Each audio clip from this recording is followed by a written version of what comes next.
साथियों और दोस्तों, कल जब मैं यहां पे आया तो पटना में एक टीवी चैनल के प्रोग्राम में गया तो उन्होंने कहा, संजय जी, बिहार में मतदाता सूची ठीक करने के लिए एसआईआर लागू किया गया है, इसके बारे में आपको क्या कहना है? मैंने कहा, इसको हिंदी में मैं बोलता हूं, विशेष गहन पुनरीक्षण। मोदी जी के कहने पर भारत के चुनाव आयोग ने चुनाव से पहले बिहार के चुनाव को हाईजैक करने की कोशिश की है। ये मेरा सीधा आरोप है। आप भारतीय जनता पार्टी को जिताना चाहते हैं, आप भारतीय जनता पार्टी के लिए काम कर रहे हैं। चुनाव आयोग का काम देश में चुनाव कराना है, बीजेपी की दलाली करना नहीं है, बीजेपी की गुलामी करना नहीं है। मैं ये कहना चाहता हूं, लेकिन बड़े अफसोस के साथ मैं कह रहा हूं, आपने मतदाता सूची के रिवीजन के नाम पे जो शर्तें लगाई है, उसमें करोड़ों लोग बिहार के चुनाव में वोट देने से वंचित हो जाएंगे, चुनाव में वोट नहीं दे पाएंगे। आपने क्या कहा? आप कह रहे हो पासपोर्ट दिखाओ तब वोटर बनोगे, आप कह रहे हो अपना जन्म प्रमाण पत्र दिखाओ तब वोटर बनोगे, अपनी मां का जन्म प्रमाण पत्र दिखाओ तब वोटर बनोगे, अपने बाप का जन्म प्रमाण पत्र दिखाओ तब वोटर बनोगे, अपने चाचा का जन्म प्रमाण पत्र दिखाओ तब वोटर बनोगे, अपने चाची का जन्म प्रमाण पत्र दिखाओ तब वोटर बनोगे, अपने मौसा का जन्म प्रमाण पत्र दिखाओ तब वोटर बनोगे, अपने मौसी का जन्म प्रमाण पत्र दिखाओ तब वोटर बनोगे। अरे मोदी जी 11 साल हो गए तुमसे तुम्हारी डिग्री मांग रहा हूं, आज तक नहीं दिखा पाए। ओ भाई सुनिए, 11 साल से डिग्री मांग रहा हूं, आज तक अपनी डिग्री नहीं दिखा पाए। करोड़ों बिहारियों से चाहते हो एक महीने में अपना जन्म प्रमाण पत्र दिखा दे, अपने माँ बाप का जन्म प्रमाण पत्र दिखा देंगे। कोई ये सब नहीं चलेगा। चुनाव में जो मतदाता 2024 के लोकसभा में वोट दे चुके हैं, जो मतदाता अभी नहीं बन पाए हैं, उनका मतदाता सूची में नाम दर्ज करो, हमसे आधार देखो, राशन कार्ड देखो, जो पहले देखते थे वही देखो, उसके अलावा कोई कागज दिखाने की जरूरत नहीं है।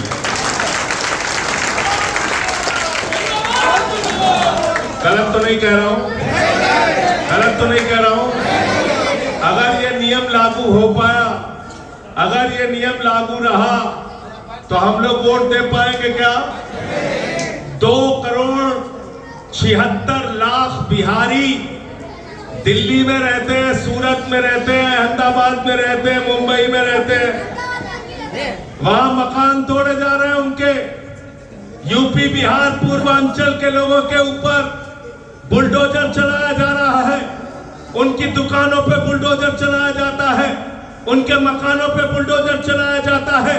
40-40 साल से, 50-50 साल से हमारे बिहार का जो भाई वो गया है दिल्ली में, श्रम किया उसने, मजदूरी किया उसने, रिक्शा चलाया उसने, ऑटो चलाया उसने, किसी बिल्डिंग के अंदर मजदूरी करने का काम किया, बड़ी मुश्किल से अपने बच्चों को पढ़ाया, एक छोटा सा घर बनाया।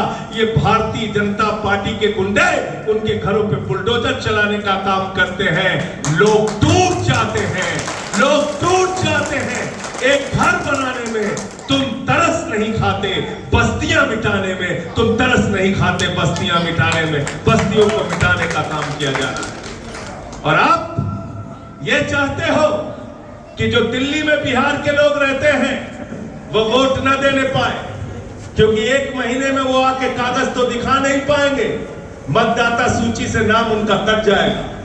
जो मुंबई में रहते हैं, सूरत में रहते हैं, अहमदाबाद में रहते हैं, चेन्नई में रहते हैं, कोलकाता में रहते हैं, महानगरों में रहते हैं। मोदी जी जरा हमको बताओ, चुनाव आयोग के लोगों जरा हमको बताओ, वो कैसे 1 महीने के अंदर आएंगे और कैसे अपना जन्म प्रमाण पत्र बनवाएंगे। और यहाँ तो यूपी बिहार का भी आपस में रिश्ता है, किसी का पति यूपी में रहता है, पत्नी बिहार में रहती है, किसी का पति बिहार में रहता है, पत्नी यूपी में पैदा हुई है, तो यूपी बिहार वालों का भी रिश्ता है। तो बताओ 1 महीने के अंदर वो यहाँ जिसकी पत्नी रहती है वो कैसे जाके यूपी में अपना जन्म प्रमाण पत्र बनवा के लाएगी? ये संभव है क्या? संभव है क्या? ये मुमकिन है क्या? इसका मतलब साजिश के तहत आप सबका नाम काटना चाहते हैं, साजिश के तहत आप सबका नाम काटना चाहते हैं। और मैं अपने बारे में बता दूं, ये इतने बेईमान है भाजपाई, इन्होंने दिल्ली में मेरी पत्नी का नाम काट दिया, मेरी पत्नी का नाम काट दिया, मेरी पत्नी का नाम। मैंने पूछा चुनाव आयोग से कैसे इनका नाम काट दिया, बोले जी चेक कराते हैं, दिखवाते हैं कैसे नाम कट गया। और इस चुनाव आयोग के बारे में एक बात जान लेना, ये भारतीय जनता पार्टी का कार्यालय बन गया है, ये चुनाव आयोग का दफ्तर नहीं है, ये बीजेपी का दफ्तर है। हमारी तुम्हारी सुनवाई वहां नहीं होगी, इनसे लड़ना होगा, लड़ना होगा और लड़ना होगा।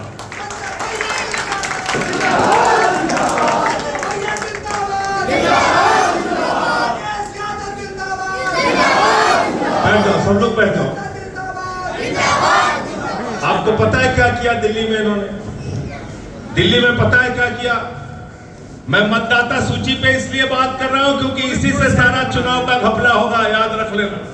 अगर इस समय नहीं लड़े तो याद रखना चुनाव बिहार में चुनाव का कोई मतलब नहीं है। इसलिए आप लोगों से निवेदन है, अरे बैठ जाओ भाई, बैठ जाओ, आप लोग बैठ जाओ।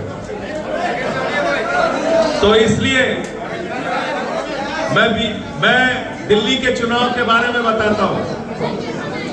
दिल्ली के अंदर लोकसभा का चुनाव था, उसमें केंद्रीय मंत्रियों के घर में वोट बने हुए थे। केंद्रीय मंत्री के घर में वोट बना हुआ था 2, किसी केंद्रीय मंत्री के घर में वोट बना हुआ था 4, किसी केंद्रीय मंत्री के घर में वोट बना हुआ था 3। यानी लोकसभा का चुनाव 2024 में जब हुआ मई के महीने में, तो उस समय वोट था 2, 4, 3, 1 और 6 महीने के बाद 6 महीने के बाद जब दिल्ली विधानसभा का चुनाव हुआ तो मंत्री जी के घर में वोट हो गया 33, वोट हो गया 26, वोट हो गया 25, वोट हो गया 22, वोट हो गया 15। तो मैंने मोदी जी से कहा, मुसलमानों पे आबादी बढ़ाने का आरोप लगाते हो तुम लोग, 6-6 महीने में 33-33 लोग पैदा कर दे रहे हो, कहां से आ रहे? कहां से आ रहे? 6 महीने में 33 लोगों का परिवार बना लिया, 6 महीने में 33 लोग, 3 की जगह 33, 4 की जगह 26, ऐसे ऐसे वोट बने। हमने चुनाव आयोग से शिकायत की, हमारी बात नहीं सुनी गई। पैसे बांटे गए, लोटा बांटा गया, साड़ी बांटी गई, जूता बांटा गया, जूता भी बांटा गया। मुझसे लोगों ने पूछा, पत्रकारों ने, जूता क्यों बांटा बीजेपी के नेताओं ने? मैंने कहा इनके कर्म ऐसे हैं, चुनाव के बाद जूते ही मारने पड़ेंगे इनको, इसलिए पहले से जूता दे दे रहे, इसलिए पहले से जूता थमा रहे हैं। अभी क्या हो रहा है दिल्ली के अंदर? 4 महीने में जाके दिल्ली की हालत देख लेना। जिस केजरीवाल ने 10 साल तक दिल्ली के स्कूलों की फीस नहीं बढ़ने दी, 4 महीने में 80% स्कूलों की फीस बढ़ा दी गई। अब उनके माँ बाप जाते हैं तो वहां बाउंसर लगा के उनको रोक दिया जाता है। छोटे छोटे बच्चे रोते हैं, बिलखते हैं, कहते हैं हमको स्कूल में पढ़ने दो। प्राइवेट स्कूल वाले गुंडों को लगा के उन बच्चों को रोक देते हैं। 4 महीने के अंदर 80% स्कूलों की फीस प्राइवेट स्कूलों में बढ़ गई। जो सरकारी स्कूल अरविंद केजरीवाल और आम आदमी पार्टी ने सुधारे थे, जहां आपके बच्चों को अच्छी शिक्षा मिल रही थी, आज वो सरकारी स्कूल बदहाली में पहुंच रहे हैं। आज दिल्ली के अंदर जहां 1 घंटे भी बिजली कटौती नहीं होती थी, 10 मिनट भी बिजली कटौती नहीं होती थी, 11 साल से दिल्ली में लोग भूल गए थे बिजली कटौती क्या होती है। 4 महीने के अंदर आज ये हालत भारतीय जनता पार्टी ने कर दी। 6 घंटे बिजली जाती है, 4 घंटे बिजली जाती है, कहीं कहीं 8 घंटे बिजली जाती है। दिल्ली के अंदर हमने कहा था लोगों से, गलती मत करना, बीजेपी वालों को वोट मत देना, ये निर्दयी लोग हैं, ये आपसे प्यार नहीं करते, ये गरीबों से नफरत करने का काम करते हैं। 4 महीनों के अंदर झुग्गियां तोड़ी गई, जिसमें यूपी के लोग रहते हैं, बिहार के लोग रहते हैं, पूर्वांचल के भाई रहते हैं, मद्रासी कैंप के लोग रहते हैं। पूरी दिल्ली को तहस नहस करने का काम किया गया, उनके ऊपर बुलडोजर चलाने का काम किया गया। मैंने पूछा ये कौन लोग हैं जिनका तुम घर तोड़ रहे हो, तुम्हें पता है? बोले हाँ पता है। मैंने कहा तुम्हें कुछ नहीं पता, ये वही बिहार के लोग हैं, ये वही यूपी के लोग हैं, ये वही पूर्वांचल के लोग हैं, जहां बीजेपी के नेता रात में रुके थे, झुग्गियों में बस्तियों में रुके थे, उनका नमक भी खाया था और नमक खाने के बाद कहा था मोदी जी की गारंटी है, जहां झुग्गी वहां मकान, जहां झुग्गी वहां मकान। मैंने कहा मोदी की हर गारंटी झूठ होती है और ये भी गारंटी झूठी निकली। भारतीय जनता पार्टी का नाम भारतीय झूठा पार्टी है, जो भी कहती है झूठ बोलने का काम करती है। आज उन्हीं घरों को तोड़ने का काम किया गया जहां पे नमक खाया बीजेपी के लोगों ने। तो इसलिए मैंने उनके लिए कहा कि आप नमक खाकर नमक हरामी करने वाले लोग हो, आप नमक खा के जनता के ऊपर बुलडोजर चलाने वाले लोग हो, आपको ऊपर वाला कभी माफ नहीं करेगा। ये काम किया गया, ये काम किया गया दिल्ली के अंदर। आज दिल्ली के लोग, दिल्ली में बिहार में रहने वाले लोग दिल्ली के अंदर, उनको कहा जाता है वो रोहिंग्या है, वो बांग्लादेशी हैं, ये इनको भगाना है। मैंने पार्लियामेंट के अंदर जेपी नड्डा साहब से कहा था, इनमें से किसी का नाम राम नरेश है, किसी का नाम सीता है, किसी का नाम विवेक है, किसी का नाम मोहन है, किसी का नाम राम सजीवन है। आप इनको बांग्लादेशी कहते हो, आप इनको रोहिंग्या कहते हो, तुम्हारी हिम्मत कैसे हुई हमारे यूपी बिहार पूर्वांचल के लोगों को रोहिंग्या और बांग्लादेशी कहने की? तो जो लोग आपको रोहिंग्या कहते हैं, बांग्लादेशी कहते हैं, जो आपको गालियां देने का काम करते हैं, इस बार बिहार के चुनाव में मैं आप सबसे कहना चाहता हूं, यूपी बिहार और पूर्वांचल के लोगों को जो गालियां दी गई, उसका बदला बिहार के चुनाव में ले लेना। जो दिल्ली से बिहार के लोगों को भगा रहे हैं, उस बीजेपी को बिहार से भगाने का काम करना है।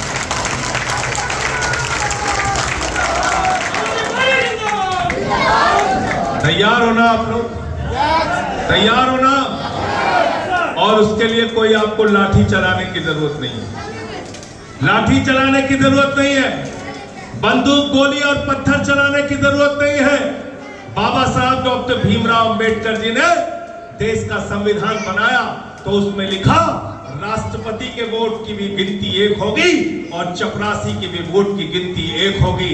वोट के मामले में प्रधानमंत्री हो चाहे किशनगंज में रहने वाला मजदूर हो, वोट के मामले में दोनों की ताकत बराबर है और चुनाव में इनकी जमानत जब्त करा के इनको वापस भेजना है। और ये बताना है कि तुम चाहे जितनी साजिशें कर लो, चाहे जितना जुर्म कर लो, चाहे हमारे वोट को काटने की जितनी कोशिश कर लो, चाहे हमारी नागरिकता पे जितना सवाल उठा लो, चाहे हमको जितनी गालियां दे दो, लेकिन जब चुनाव का मौका आएगा तो तुम्हारी जमानतें जब्त करके तुमको वापस भेजने का काम करेंगे। ये देश बाबा साहब डॉक्टर भीमराव अंबेडकर के संविधान से चलेगा, किसी मोदी और अमित शाह के फरमान से नहीं चलेगा। गलत तो नहीं कह रहा हूं। और आज हमेशा कोशिश की जा रही है इस सरकार के द्वारा संविधान को कुचलने की। 11 साल में हमने देखा जो कुछ भी मोदी जी कहते हैं झूठा साबित होता है। क्या बोला था आपसे, इतना पैसा लाएंगे, इतना काला धन लाएंगे, बोरे में लाद लाद के लाएंगे, हवाई जहाज से लेके आएंगे, बैलगाड़ी से लेके आएंगे, ट्रैक्टर से लेके आएंगे, इतना काला धन लाएंगे कि हर आदमी के खाते में कितना जमा हो जाएगा? सबको याद है, कोई भूला नहीं है। 15 लाख आ गए, 15 पैसे नहीं आए, 15 पैसे नहीं आए। अभी एक खबर निकली, इंतजार में है कि मोदी जी अभी एक खबर निकली, अभी एक खबर निकली कि काला धन स्विट्जरलैंड की बैंक में 3 गुना हो गया। कितना हो गया? पहले कितना दे रहे थे? पहले कितना दे रहे थे? अब कितना मांगना है? अब कितना मांगना है? 45 लाख मिलेंगे। मिलेंगे नहीं मिलेंगे? मिलेंगे कि नहीं मिलेंगे? नहीं मिलेंगे। अरे पैसा देना तो दूर की बात है, जो हमारे घर में पैसा था उसको भी खाली करा दिया, नोटबंदी किया, नोटबंदी किया। हमारी माताएं बहनें यहाँ पे बैठी हैं, अपने पति से छिपा के 1000-500 की नोट इन्होंने घर के संदूक में रखी थी। बेटी की शादी होगी तो ये पैसा काम आएगा, घर का कोई छोटा सा आशियाना बनाना होगा तो ये पैसा काम आएगा, अरे कोई बीमार हो जाएगा तो ये पैसा काम आएगा। नरेंद्र मोदी जी ने कहा, माताओं और बहनों, ये जो 1000-500 की नोट तुमने रखी है यही काला धन है, लाइन में लग के इसको जमा कर। वो भी खाली करा लिया, वो भी खाली करा लिया। इनके लिए बेईमान है गरीब आदमी, बेईमान है मजदूर आदमी, बेईमान है किसान आदमी, बेईमान है आम आदमी। इनके लिए नीरव मोदी जो 20,000 करोड़ का घोटाला करता है बैंक का, उसको ये विदेश भेजने का काम करते हैं। विजय माल्या 10,000 करोड़ रुपए की बैंकों में डकैती मारता है, उसको विदेश भेजने का काम करते हैं। ललित मोदी 3,000 करोड़ रुपए बैंकों का खाली करने का काम करता है, उसको ये विदेश भेज देते हैं। नितिन संदेशरा 6,000 करोड़ रुपए बैंकों का खाली करने का काम करता है, उसको ये विदेश भेज देते हैं। तो मैं पूछना चाहता हूं मोदी जी, अगर किशनगंज का एक मजदूर, एक नौजवान 20,000 रुपए बाकी रहता है तो उसको पकड़ के तहसील में बंद कर देते हो। तुम्हारे दोस्त नीरव मोदी जो 20,000 करोड़ लूट के यहाँ की बैंकों का गए हैं, उनका कॉलर पकड़ के हिंदुस्तान में वापस कब लाओगे, इसका जवाब दो। सिर्फ लाठी तुम्हारी गरीब के ऊपर चलती है, सिर्फ तुम्हारी गरीब के ऊपर लाठी चलती है। इनको किसी बात से मतलब नहीं, ना आपके बच्चों की शिक्षा से मतलब है, ना बिजली से मतलब है, न पानी से मतलब है। यहां पे आया तो बिजली कट गई, पता चला बिजली कट गई, तुरंत जनरेटर चलाना पड़ा। 6-6 घंटे 8-8 घंटे बिजली कटती है, महंगी बिजली हो गई है। अभी हमारे साथी आए थे कुछ मिलने, बोले यहाँ पे प्रीपेड मीटर लगा हुआ है, रोज 500 रुपए कट जाता है अपने आप, दूसरे दिन फिर मजदूरी करके गरीब आदमी को अपने बिजली का रिचार्ज करना पड़ता है तो उसकी बिजली चलती है। ये हालत कर दी है। बिजली का बिल चुकाने के लिए लोगों के पास पैसे नहीं है। और आज मैंने सुना कि कल जब हम लोगों की प्रेस कॉन्फ्रेंस हुई, आम आदमी पार्टी वालों ने बिजली, पानी, शिक्षा, स्वास्थ्य को मुद्दा बनाएंगे बोला, तो आज पास किया है 100 यूनिट बिजली हम भी फ्री देंगे, 100 यूनिट बिजली हम भी फ्री देंगे कह रहे हैं। इनके ऊपर यकीन करोगे क्या? भरोसा करोगे क्या? इनके बात पे कोई भरोसा करोगे क्या? क्या इन्होंने काला धन लाके 15 लाख आपको दिया क्या? और क्या बोले थे? नौजवानों को हर साल 2 करोड़ नौकरी देंगे, 22 करोड़ नौकरी मिल गई आपको। महंगाई कम करेंगे, कहने लगे 40 रुपए में डीजल मिलेगा, 50 रुपए में पेट्रोल मिलेगा। महंगाई कम हुई क्या देश में? नहीं हुई। न महंगाई कम हुई, न रोजगार मिला, न काला धन वापस आया। और बिहार की हालत बद से बदतर, जंगल राज के ऊपर तब्दील हो रहा है बिहार। जंगल राज हो रहा है, हर जिले के अंदर हत्या, रेप, तमाम घटनाएं हो रही। तो इसलिए मैं आपसे कहने के लिए आया हूं, हिंदुस्तान में एकमात्र पार्टी है आम आदमी पार्टी, जो कहती है हमको वोट दो तो हम आपके बच्चों के लिए अच्छे स्कूल बनाएंगे और आपके बच्चों को फ्री शिक्षा देंगे। हिंदुस्तान के अंदर एक पार्टी है आम आदमी पार्टी, जो कहती है हमको वोट दो तो तो हम आपके बच्चों के लिए, आपके घर वालों के लिए अस्पताल बनाएंगे, मोहल्ला क्लिनिक बनाएंगे और फ्री इलाज देने का काम करेंगे। एकमात्र पार्टी है हिंदुस्तान की आम आदमी पार्टी जिसने 300 यूनिट बिजली फ्री देने का काम किया। बिजली का बिल है 0 और केजरीवाल है हीरो नारा लगा था पूरे दिल्ली के अंदर। हमने बिजली फ्री दिया, पानी फ्री दिया, शिक्षा फ्री दिया, इलाज फ्री दिया। बिहार में आम आदमी पार्टी को मौका मिलेगा तो हमारी पार्टी चाहे सत्ता पक्ष में होगी चाहे विपक्ष में होगी, हमारे लिए सीधे सीधे 4 मुद्दे प्रमुख हैं। फ्री बिजली, फ्री पानी, फ्री शिक्षा, फ्री इलाज हर बिहारी को मिलना चाहिए। तैयार हो सब लोग साथ देने के लिए? तैयार हो? और दूसरी बात, नफरत की बात नहीं होनी चाहिए।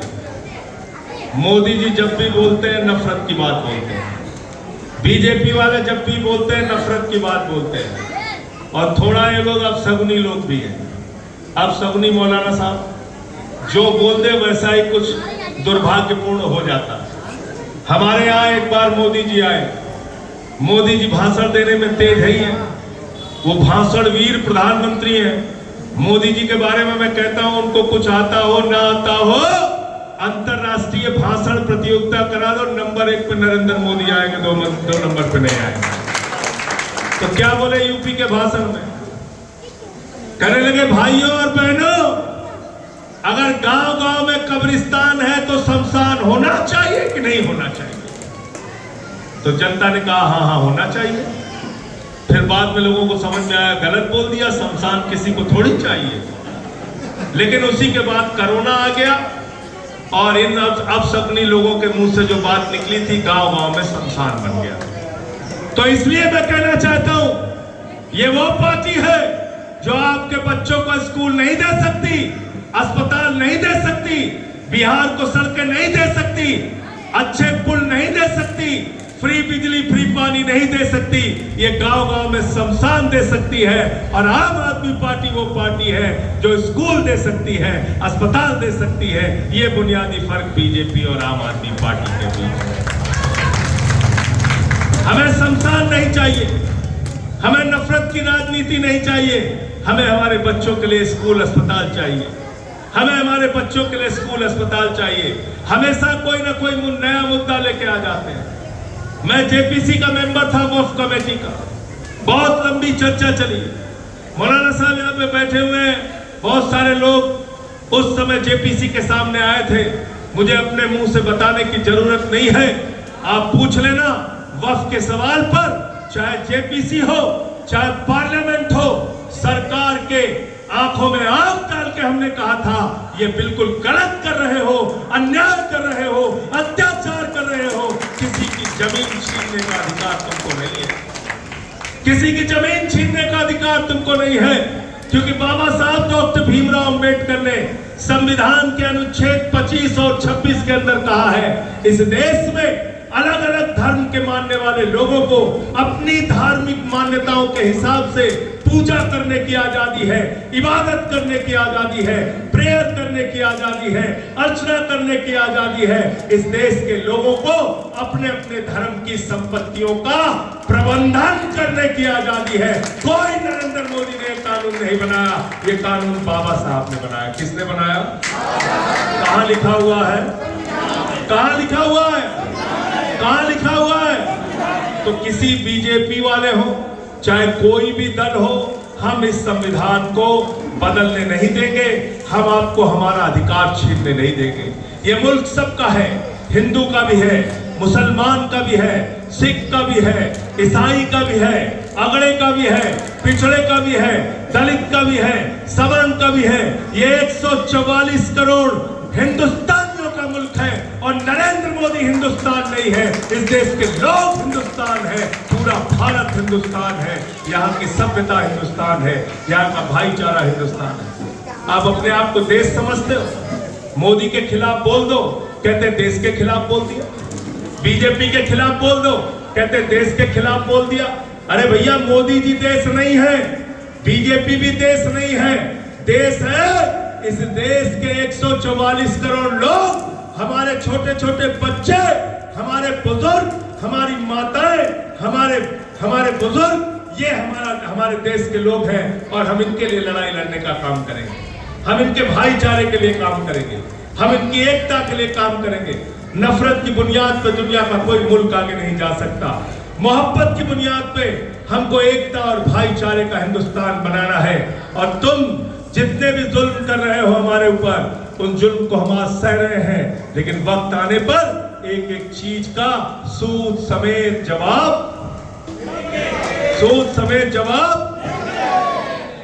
तो इस पे मुझे एक लाइन याद आई, मुसलसल दुश्मने जां की निगहबानी में रहना है।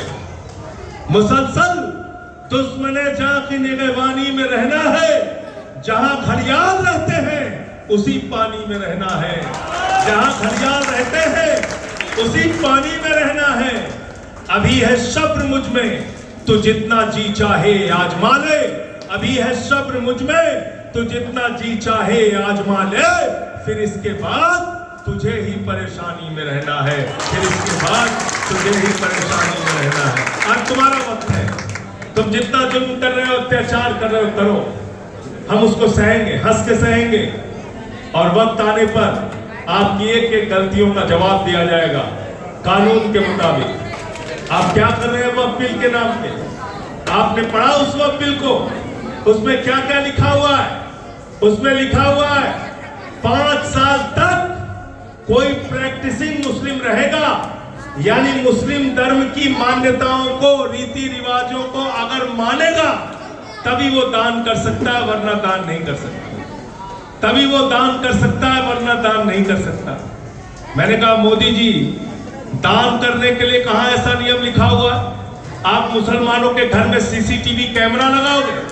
आप जांच करोगे कि कौन मुसलमान है, कौन नहीं है, कौन 5 वक्त की नमाज पढ़ता है, कौन नहीं पढ़ता, कौन सिर्फ जुमे की नमाज पढ़ता है, कौन सिर्फ ईद बकरीद की नमाज पढ़ता है?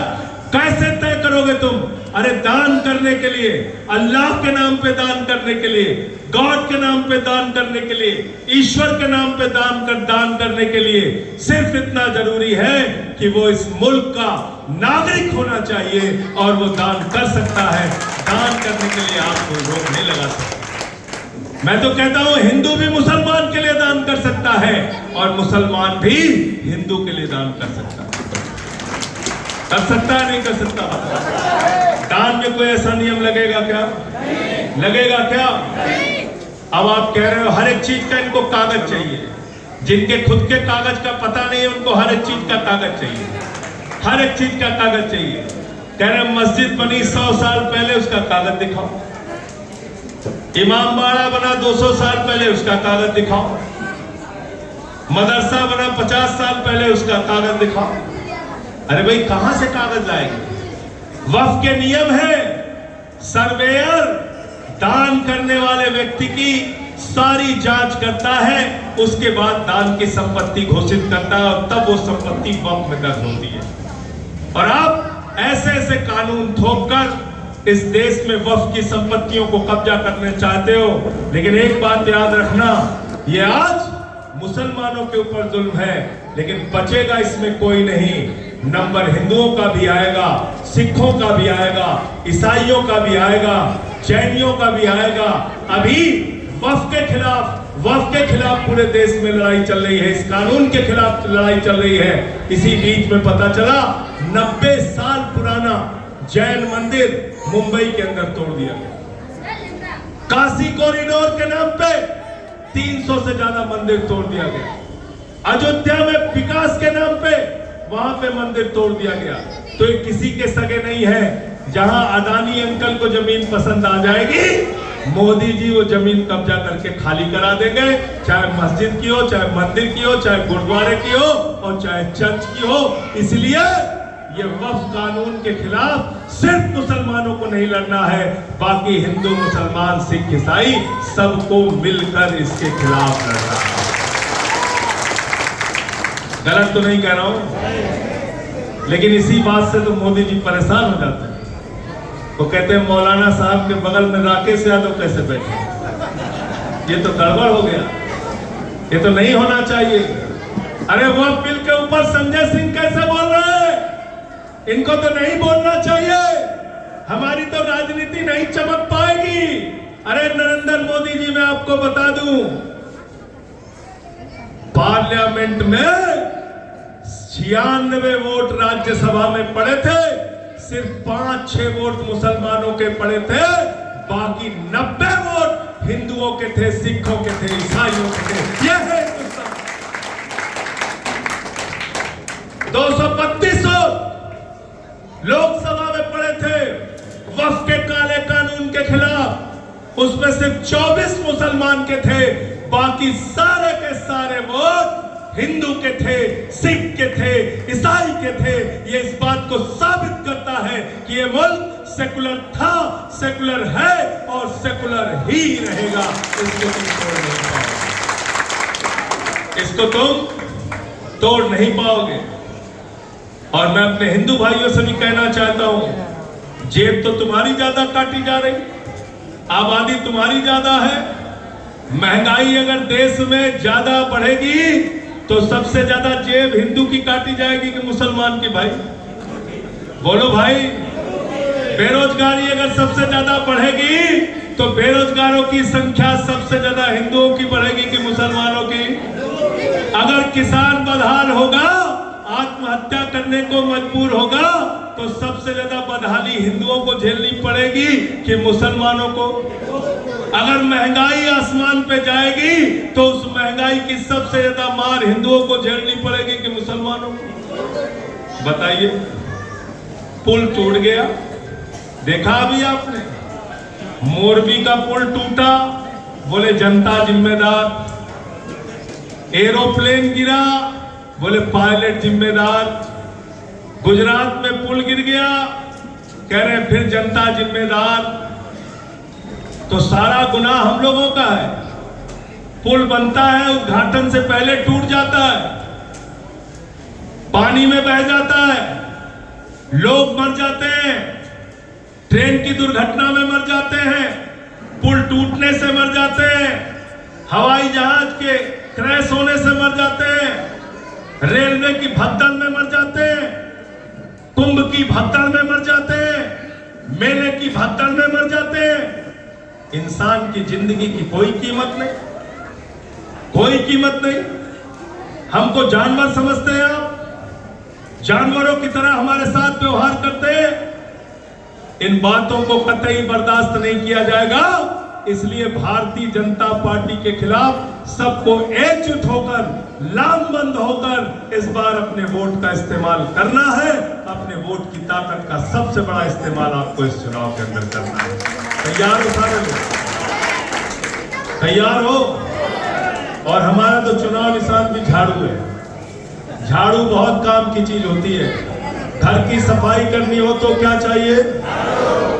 गांव की सफाई करनी हो तो क्या चाहिए?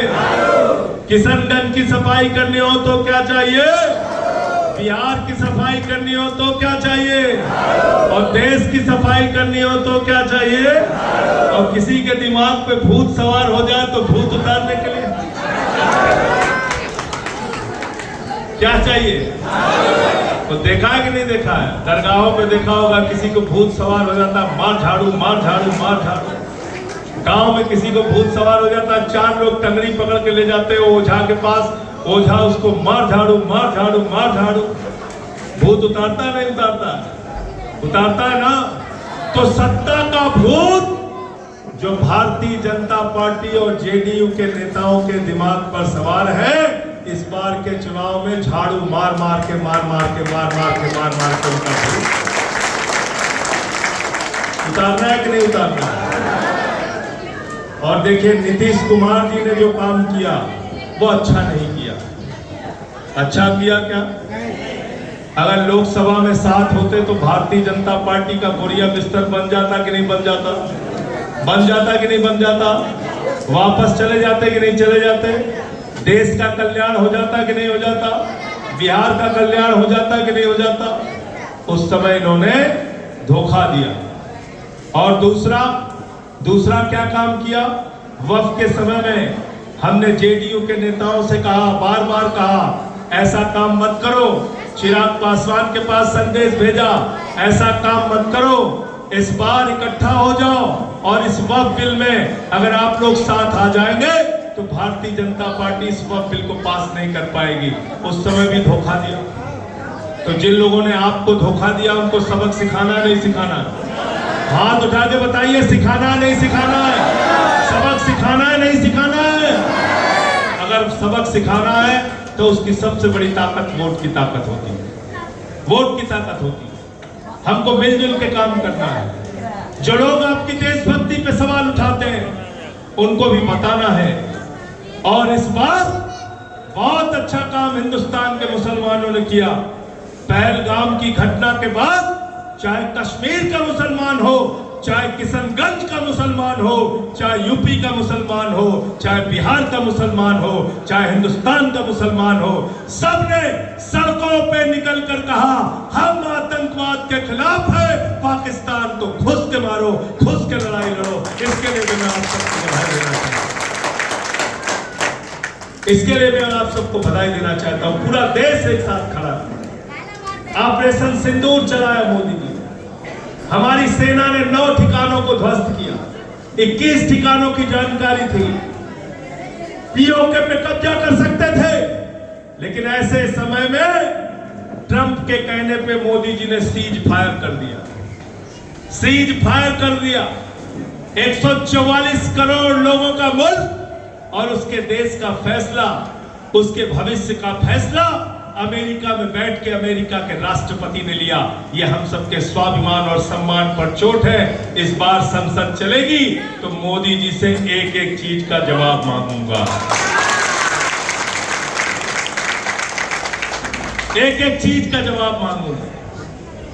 फोटो छपवा रहे हैं बीजेपी वाले, ब्रिगेडियर बने हुए मोदी जी, वायुसेना के अध्यक्ष मोदी जी, थल सेना के अध्यक्ष मोदी जी, नभ सेना के अध्यक्ष मोदी जी, कर्नल मोदी जी। देखा कि नहीं देखा फोटो? देखा ना? देखा है ना? क्या भैया, आप ब्रिगेडियर हैं, आप कर्नल हैं, आप सेना के अध्यक्ष हैं, आप क्या हैं? राजा बाबू का गोविंदा। राजा बाबू, राजा बाबू, डॉक्टर इंजीनियर सबकी फोटो बनवा के घूम रहे हैं। सबसे इनका पुराना रिश्ता हो जाता है। किशनगंज आएंगे, कहेंगे किशनगंज से हमारा पुराना रिश्ता है, तो उनको बोल देना हमारा तो बाढ़ से पुराना रिश्ता है।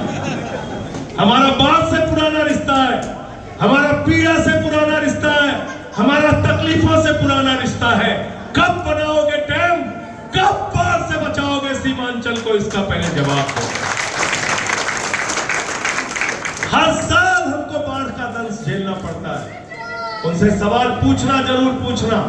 बीजेपी के लोग आपके बीच में आए तो उनसे पूछना, जेडीयू के लोग आपके बीच में आए तो उनसे पूछना। पूरा का पूरा सीमांचल बाढ़ क्षेत्र में, डूब क्षेत्र में हमेशा डूबा रहता है। हर साल पलायन होता है, लोगों के घर बर्बाद होते हैं, लोगों के कागजात बर्बाद होते हैं, लोगों की संपत्तियां बर्बाद होती हैं। कौन जवाब देगा इसका? कब बनेगा डैम, कब राहत मिलेगी सीमांचल के लोगों को? इसलिए आपकी एक एक लड़ाई में आपके साथ कंधे से कंधा मिलाकर खड़ा रहा हूं, खड़ा रहूंगा, ये यकीन दिलाने आपको आया हूं। ये यकीन दिलाने के लिए आपको आया हूं और आपसे इंसानियत और भाईचारे के हक में खड़े होने की अपील कर रहा हूं। इंसानियत और हक में, भाईचारे के हक में खड़े होने की अपील आपसे कर रहा हूं। आज साथियों और दोस्तों, इस देश की एकता को, भाईचारे को, बिहार को बचाने के लिए इकट्ठा होइए। अपना वोट देने के लिए जाइए तो अपने बच्चों का चेहरा देख के जाइए। इस मुल्क का मुस्तकबिल कैसे बेहतर होगा ये सोच के जाइए। बाबा साहब का संविधान कैसे बचेगा ये सोच के जाना। ये सोच के जाना कि कैसे बिहार को इस नफरत की राजनीति से निकालना है। आज नफरत फैलाने वालों की संख्या जो देश में बढ़ती जा रही है, इस आबादी को, इस नफरत फैलाने वाले लोगों को हमको जवाब देना है, मिलजुल कर जवाब देना है। आप सबका बहुत बहुत शुक्रिया, बहुत बहुत धन्यवाद। इंकलाब, इंकलाब, आम आदमी, आम आदमी।